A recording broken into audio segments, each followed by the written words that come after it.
Utilitarianism is an ethical theory that recommends that we make decisions based on which outcome will produce the most net pleasure. The moral dilemma given this week requires us to imagine that UT Tyler's president has found a provision in the new campus carry law that allows for public universities to ban concealed handguns when 90% of the faculty votes in favor. According to utilitarianism, should he exercise the provision and call a faculty vote? If the vote were to be taken from the 564 faculty members and 10,527 students, and 90% of the total agreed, it would be obvious that utilitarianism would have required that the UT Tyler president exercise the provision. Essentially, the majority would obviously be happy and net pleasure would have been maximized. But this case is indeed much more difficult. Net pleasure would only be maximized within the faculty. True net pleasure would be maximized if the majority of the students were in favor as well.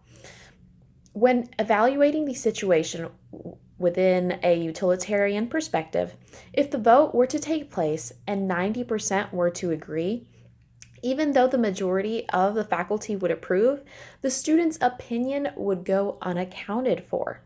It is assumed that the students all vary in opinion, and they are an approximate number of, as of 2017, the fall semester, 10,527, and 1,440 of which reside on campus.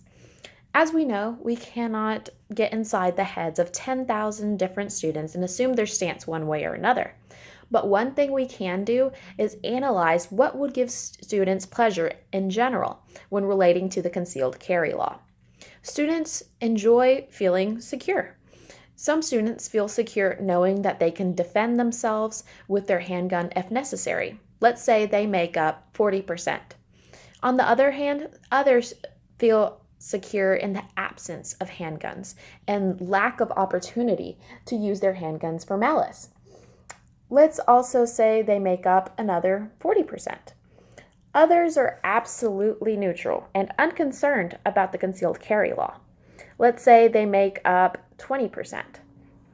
If he doesn't choose to exercise the provision and call a faculty vote, the concealed carry law would remain in place, and essentially 60% of students, making up approximately 6,000, would remain happy, and pleasure would be maximized, and 100% of students would continue on their daily lives undisrupted. The faculty would have had a vote of at least 508 in order to ban the concealed handguns. This number, or even in 100%, or 564 voters in favor of banning the concealed handguns, would make up a number that is less than half of the number of students that reside on campus. The 1,440 students residing on campus may be against this ban. Those students residing on campus would have to comply with this regulation for more amount of time than the faculty, who are able to drive home at the end of the day and have handguns in their home. The students residing on campus wouldn't have that opportunity.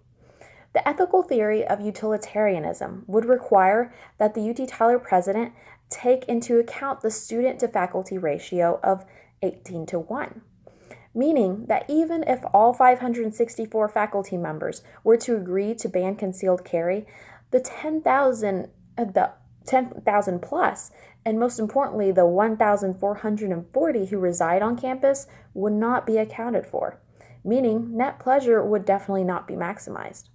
Therefore, according to utilitarianism, the University of Texas at Tyler president should not exercise the provision and call a faculty vote, because the outcome would not produce the most net pleasure.